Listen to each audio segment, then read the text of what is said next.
Hello everyone, I hope y'all are having an absolutely fantastic day.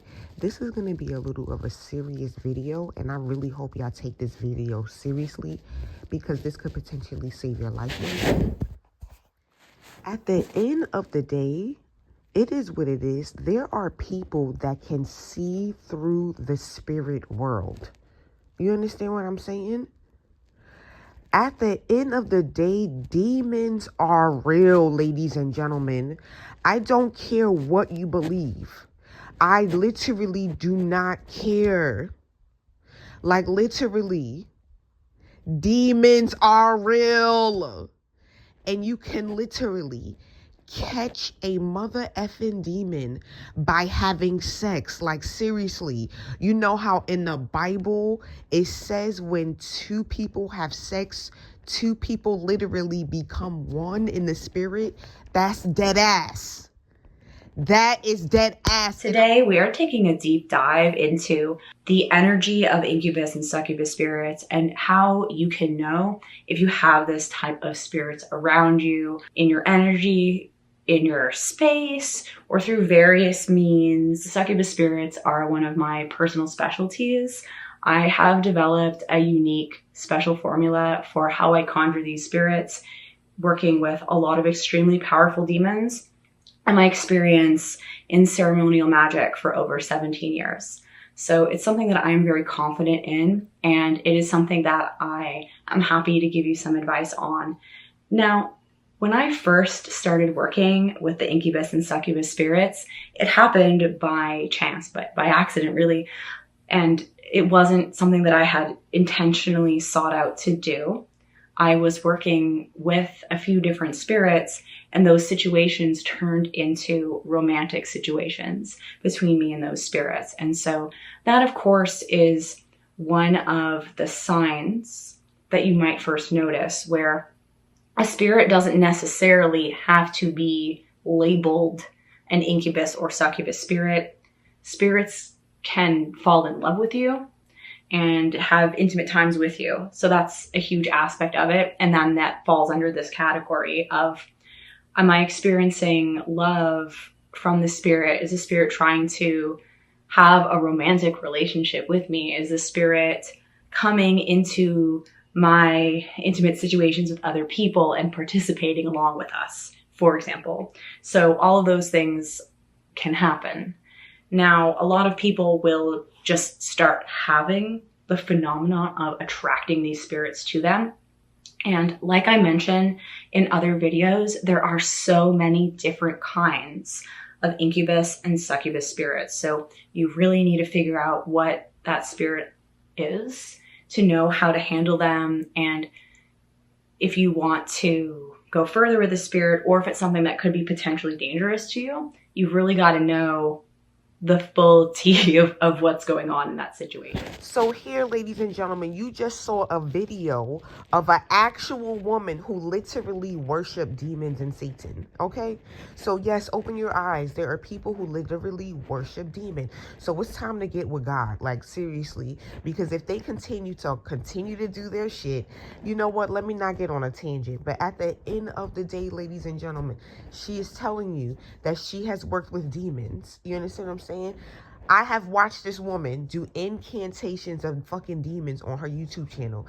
If you go on her channel right now, you will see a plethora of comments of people like, oh, this shit is not what I thought it was. My fucking demon is tormenting me. Go to the channel. All right? So, ladies and gentlemen, demons are real. I don't want to say too much, but I'm literally okay, so for example, you can go get your aura taking a picture. Like this, I think it's, I can't, as soon as when I do remember, I will remember. Maybe I'll do a video of that next. Thank you for that. So make a long story short, the same way you can take an x-ray and you could take a picture when you go to the doctor, if you broke a bone, they could literally take pictures with x-ray capability through your skin of the actual bone. It's a similar type of technology, but they can take a picture of the aura around you. Moral of the story, I'm going to do a documentary in which you can literally see how people's auras change when they hang around each other, and also when they make love. So this is not going to be no porno, but people will be making love, and you'll see how their auras change and literally become one. You will see that happening in real time. I cannot wait to make that documentary. But anyway, I'm going on a tangent, and I do apologize. Listen, it's not just a physical world, ladies and gentlemen. There's also a spiritual world. There are people who have received demons from having sex. You understand what I'm saying? Here's one lady here. Watch her. Watch her. I also do adult entertainment. Would you ever let me tattoo you? Why did My your name is brother like that? O'Rylan. Age, I just turned 23, and I live in Houston, Texas. 23. That's she went all out with the ink. That's Yeah, it's the tats that are aging her pretty quick right now. 23. And the eyes, you can't really see what she looks like. Did she shave her teeth? Is that what that was? Yeah, she turned them into vampires. She was saying she has 800 bodies, you know, in the prawn industry, all the tats and shit. I think they were calling her Demon Girl or some shit. Yeah, demon girl. I think she was on Fresh and Fit too. Yep. And they called her Demon Chick. Yup. Demon chick. That's what she's going for, though, right? Well, I mean, with the eyes and the sharp teeth and the black. Is what she looks like now. Like overtly pessimistic since you got your legs working kind of soon after. Right? Yeah. But do you think you're going to get more like feeling in your feet and everything? I hope, Is it getting better? Feeling in your feet. What happened there? I don't see it getting. You got hurt? They've been the same. The only thing that gets better is like my balance now. Like I can like when I go up the stairs and downstairs, I usually have to like grab on like an old lady or something and like hold tight. But I'm like slowly not having to do that. So that's the only progress I'm seeing. 25 now, can't walk. So I watched a whole bunch of this. I think I watched all of it, Loki. She said that she got addicted to this thing called Whippets. I was like, I'm fine. Like, and he was like, I can't even understand you. Like, you're not even a human anymore. And I was like, I don't care. I love the Whippets more than anything right now. And I would tell my family that. But what really set it off was my aunt. So I don't even know how this happened because I just said, I don't think I'm going to be alive on my birthday. It's not that I was trying to intentionally die, but I knew what it was doing to me. I couldn't walk at this point anymore. I was urinating on myself at that point because you lose full bowel and body control. So you can't move anything anymore. So supposedly my aunt told me she talked to God. And on my birthday, because I didn't give her a call, but on my birthday, she came and picked me up from my dad's, and I was just on the floor, throw up everywhere, pee all over myself, tanks around me. And she said, you're going to the hospital right now. And the next day I had a heart attack. Oh, what? Yeah. So you went to the hospital or you had a... Got there just in time. Right before. Because I needed, like, if I were to go without Whippets for like about 5 hours or something, I would start getting heart palpitations. So they couldn't get my heart rate down in the hospital. And they said, we literally do not know what to do with her. Like my heart rate was, I don't even know what the scales are, but they said it was so high they couldn't help me. So they life flighted me to Austin, and that's where they could help me and get neurosurgeons and stuff since I couldn't walk. I was in a really small town. My grandma and aunt live in a really small town. It's like less than 2,500 people. So there's nothing they could do for me. But they said, yeah, she's probably going to die. And they said if they didn't take me in that day, my heart was already failing and I would have died in the next 2 days. Listen, you really seriously have to stop having casual sex.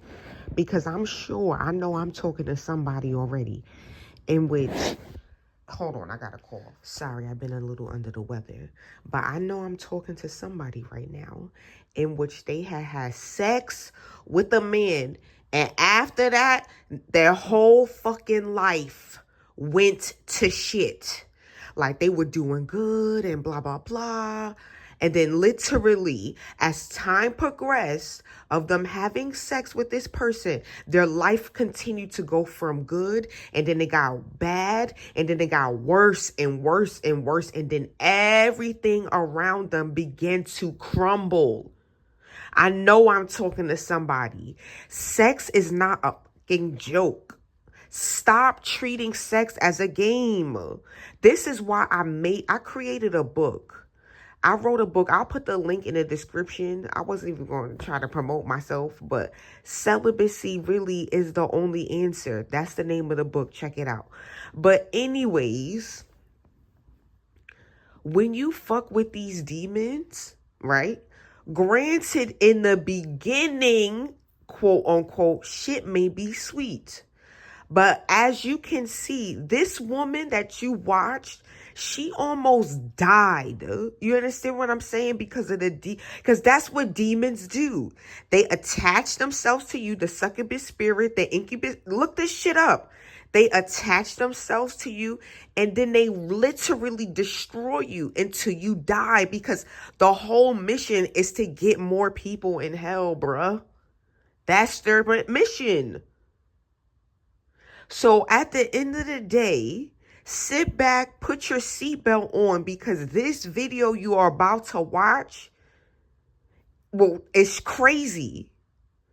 Look at what this demon made this man do. Go, the lawyer. I will tell you everything that I have remembered from that night, and I will go before the judge and plead guilty of my own volition. Do you think we could do that? Now, I can't answer that question without having the prosecutor present and without having your attorney present. Now, you're going to be... What if I don't have an attorney? What if I don't choose not to have one? So, more or less turn myself in. So, if I understand you correctly, Dennis, you want to just do something along the lines of going to court Monday saying... I did it. Dennis continues to attempt to talk his charges down. However, Detective Smith makes it very clear that he cannot make any promises, and that the death sentence will still be on the table. Reluctantly, Dennis agrees to continue talking. I understand. Thanks, Bob. Well, yeah. Fueled your aggression, right? And that's what I'd like to talk to you more about, Dennis. Are those instances and what was going through your mind here in Norfolk in September of 1980. Okay. Then I will tell you exactly what happened. Okay. First of all, that was the period of which I go to the 2 weeks free service. Mm-hmm. I'm 600 miles away from anybody I know. Mm-hmm. I'm wound up like an 8-day clock. I said, okay, I got to get off this ship. Right. And I walked into a little bar. Well, I got stupid drunk. Mm-hmm. I mean, just crazy, stupid drunk. I sat there for about, I'll bet, 3 hours. Mm-hmm. Didn't know how I was going to get back to base. Mm-hmm.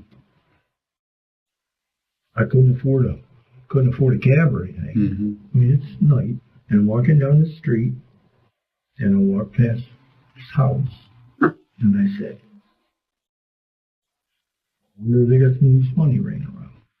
And I went up to a window, got out a pocket knife, but got it open, opened up the window. I almost fell in the house. I was drunk. I mean, I was just drunk.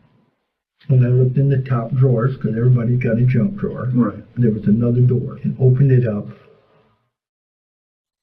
and she was lying. Sat up and started to scream. I still had that little penknife in my hand. Right.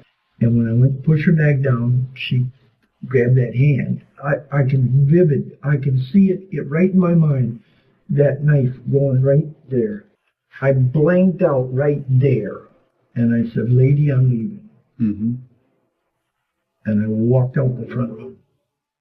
Do you remember having sex with her? No. In fact, I don't know how I ever had sex with her. I was drunk as a skunk. Right.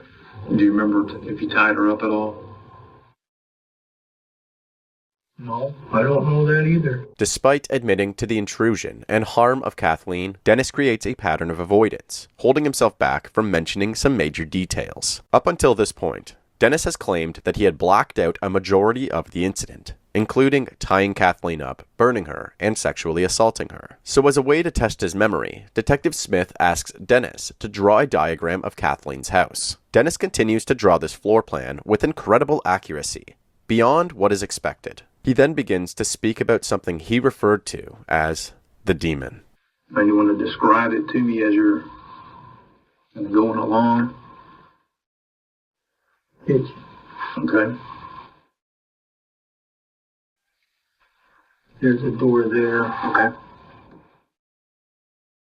Came out of this room. The living room. She was right there. As soon as I opened the door. Right there is where everything happened. Yes, still is. Mm-hmm. And the demon used to be right out here in front, right? Had a little pointy beard, horns, claws. But now, the demon's in here. And it still tries to get out. But I won't let it. The demon. The demon. At this point, Dennis is now proclaiming that the demon took over, and during the moments that he could not remember, the demon was in control. I can see her. I can see her stomach. All right, so she obviously didn't have any clothes on. No, she had clothes on. Well, she must not have had clothes on here if you can see her stomach. I don't know, maybe I don't know. I know she was wearing a nightgown. Okay. And that's when I blanked out. I remember when I left. All right, let's stop for a second. I don't remember. You don't remember having sex with her? Is that something you normally forget? Not normally, no. But this was not normal. This was when I was extremely upset, and I broke. All right, and I know it was 40 years ago. I get it. I couldn't tell you everything I did 25, 30 years ago on a specific day, right? So I get that. I get there. It all depends on the day. Oh, you're right. And the event. And the event. And the event.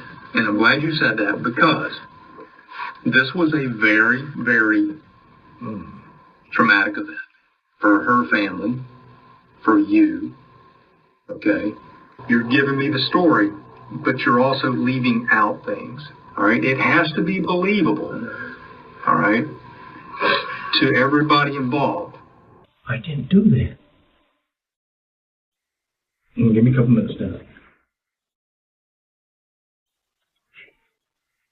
I didn't do that.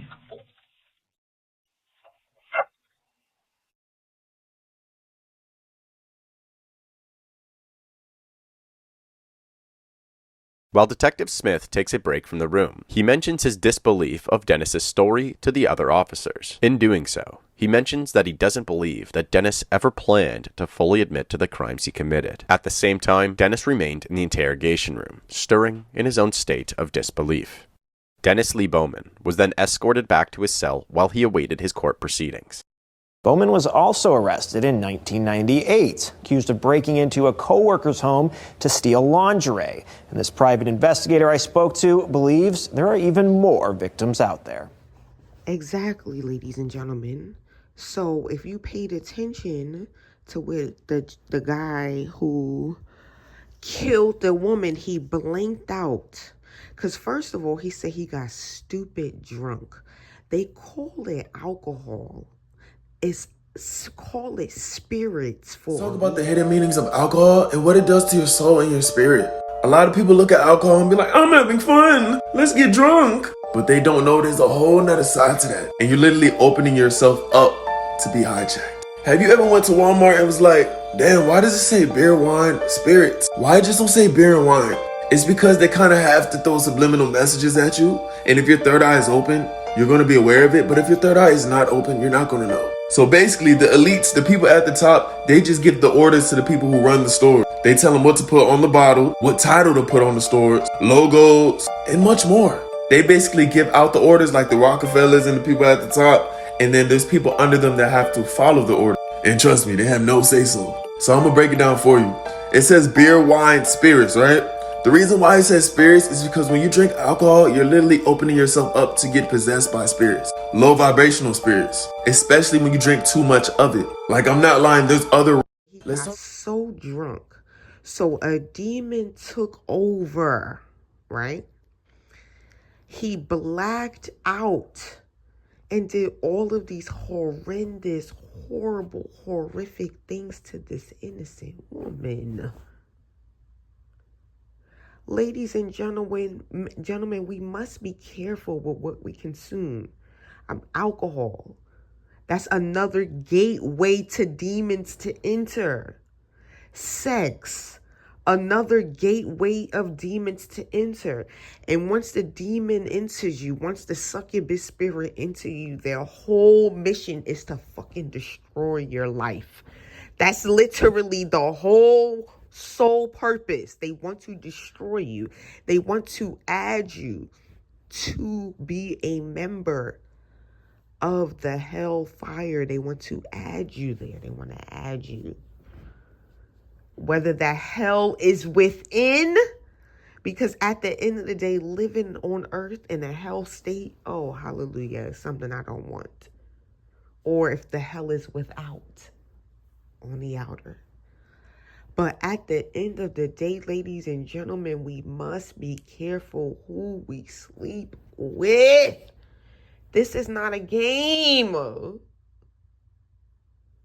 I love you all, and I'm so sorry that I have to display this message like that. And I really hope you stop having casual sex, because at the end of the day, one, you're not getting anything out of it. You're literally putting yourself at risk in so many different directions.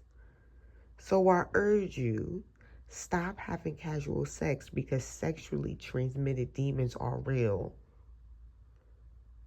And your life will be ruined, or worse, you will be dead, or even worse, in jail for the rest of your life like this man. So stay away from demonic individuals, ladies and gentlemen. I wish y'all all the best. Have a blessed day.